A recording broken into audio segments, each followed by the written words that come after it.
Okay, I've been talked into this one. I don't know whether this is the 5th or the 6th review I've done today. But Jamie Nelson, Mr. James Nelson, which will now forever be his name, has asked me, strangely, to review his Pulp clone, which I believe is a clone of some Verdant beer or something. Now, I'm guessing at 7.7%, this is going to be a touch on the hefty side. As such, I'm doing it at, I don't know what time we got right now. 11:15 at night. Not like I've been drinking since 11 this morning or anything, but you know. Yeah, that looks ever so slightly oxidized, I've got to be honest. Yeah, maybe not. Maybe not. Maybe it's just bloody orange. I don't know. I guess we'll find out, won't we? So, this is Pulp, which is a clone of the Verdant beer, a 7.7% double IPA by Madison Rose Brewing. Love the label, by the way, Jamie, but they could have not been wearing clothes. Just saying. Everybody's saying this is a great beer. I've had the original, so we'll see. Fruit bomb. Straight off the outset. Fruit bomb. I'm getting tangerine on the nose. I'm getting orangey tangerine.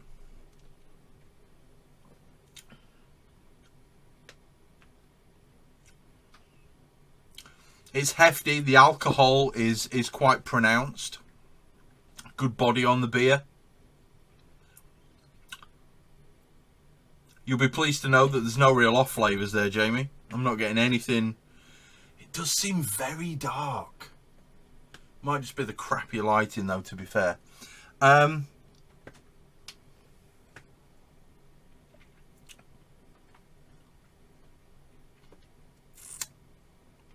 So I'm getting mango. I'm getting passion fruit.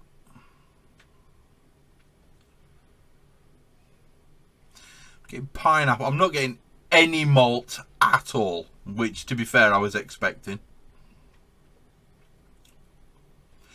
I'm getting a wave of pineapple and mango and passion fruit. I'm getting peach.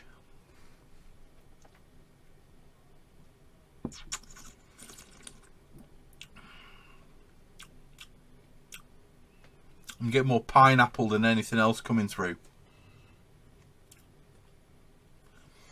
But the peach is on the exhale, which I really like. That stony peach kind of... Oh, that's really nice, actually. I wanted to slate this beer so bad. I really did. It looks murky as hell when I do that. And then when I do that, it just looks stunning. It really does. The lighting in the shed is not doing this beer any favours at all. So, yeah. Whilst... yeah, I appreciate that it's 7.7% and I'm probably going to die from drinking this based on how much I've had to drink today. It's a heavy beer though. It coats your mouth and really kind of sits there. It's a hefty pint.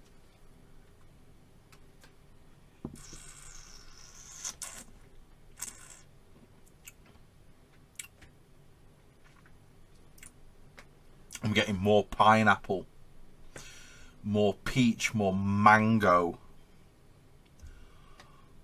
a faint hint of melon, but it's tropical. It's right there. Lots of tropical flavours on this one. I'm getting a hint of sulphur from the yeast. There's a hint of sulphur on the back end.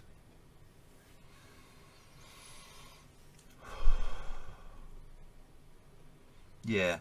I mean, this is a big old beer. 7.7%. It's probably 2.5% bigger than most things I would drink. but it's thick. There's a lot of body in the beer. Now, off flavour check.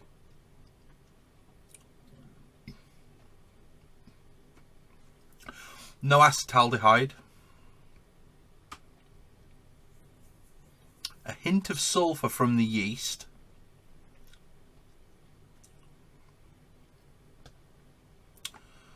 No diacetyl, no DMS.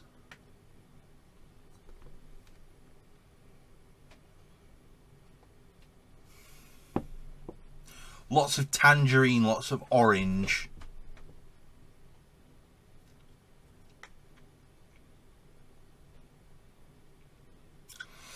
But there's an overriding warmth that seems to come from the alcohol, which sits really well with the tropical fruit.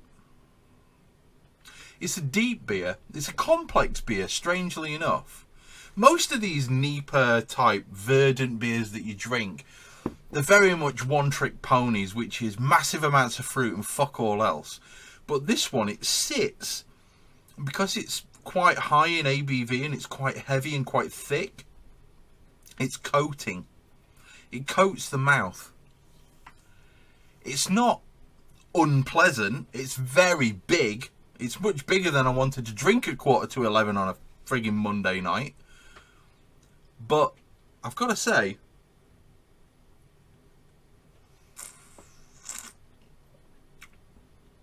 it's not unpleasant. Not at all. The sulfur, at the beginning it was quite obtrusive, you know, quite intrusive. But now it's kind of, it's pared back a little bit. I think as it's warmed up just a smidge more.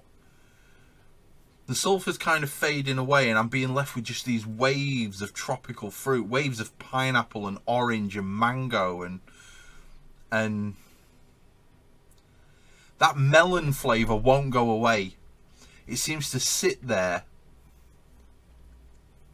It's more cantaloupe than it is watermelon, but it's definitely there. It's almost creamy in its nature, and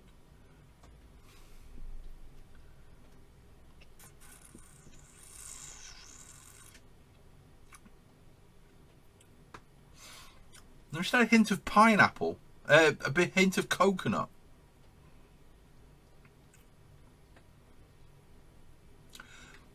It's a complex beer that hides its ABV with all of the tropical fruit, but at the same time it's a thick beer, it's a coating beer.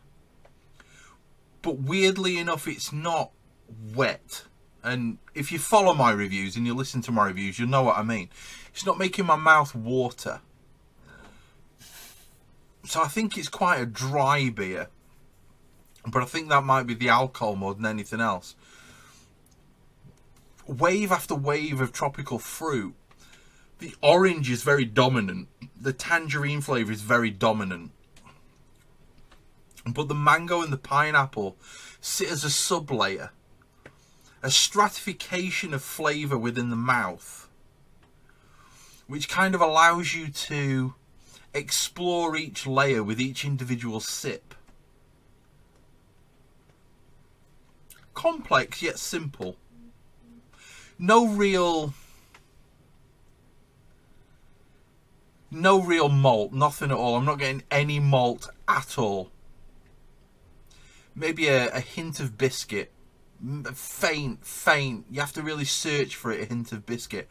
But the flavour in itself, it's kind of, I mean, it lives up to the verdant beer. It's a good approximation of the verdant beer, in that it wants to please you with its tropical flavours, but it also wants to sit on your palate and just flow with the alcohol, and it's quite warm with the alcohol, where at the same time the orange just wants to make your mouth happy.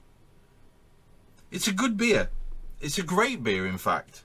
It's probably the best Pulp clone I've ever had. But at the same time, those faint hints of coconut that are coming through within the beer, they're kind of introducing an image in my mind of palm trees and of a beach. But the orange and the pineapple and the melon, which is becoming even more dominant the more I drink, and the melon are sitting there and giving a creamy nature to the beer. But no off flavours, no nothing like that. But it is a heavy, heavy beer. It is, I mean, literally picking up the glass, it's a heavy beer. I think we're looking at a beer here which I could probably do half a pint. I probably couldn't do much more than that.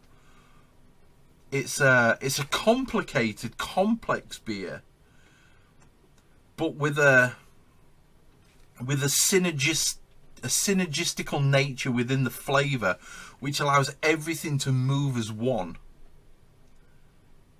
So the flavour, while the flavours, I can separate them out and I can taste them individually, I'm not necessarily experiencing them separately. I'm experiencing them as an alcoholic Um Bongo, for want of a better term. I'm feeling a synergy within the beer which allows it to just roll over your tongue and roll over your taste buds, and at the same time allows you to experience a very, very, very good beer, but a dry beer. My mouth is, I'm wanting water. My mouth is feeling dry. Good beer. Jamie, good beer, mate. Well done. The only thing I would say is, for me, personally, 7.7% a bit much. And to be fair, you bullied me into doing this beer review at 11:15 when you know I'm already getting arseholed. So,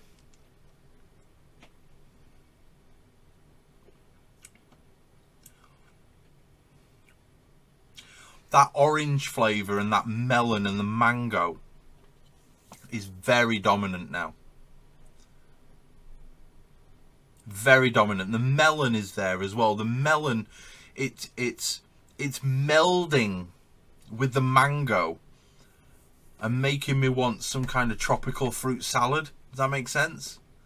It's a good beer. It's a very, very good beer. And I'm sure Jamie is going to be very kind and he's going to supply me with a screenshot of his recipe so that I can put it on this video there. Because that's Jamie. That's what he's going to do. He doesn't know it yet. He's listening, but that's what he's going to do. It's a good beer. It's a great beer, in fact. And to be fair, something this heavy with alcohol,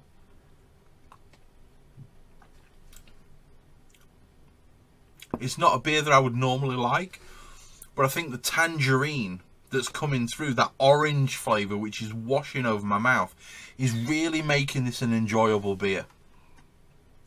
So Jamie, well done. Thank you very much for sending me the beers. Awesome labels, by the way, for those of you that don't know. Madison Rose Brewing, 7.7%, as you can see at the bottom. Yep, double IPA, not my favourite style of beer, but I'll be honest, a very pleasant one.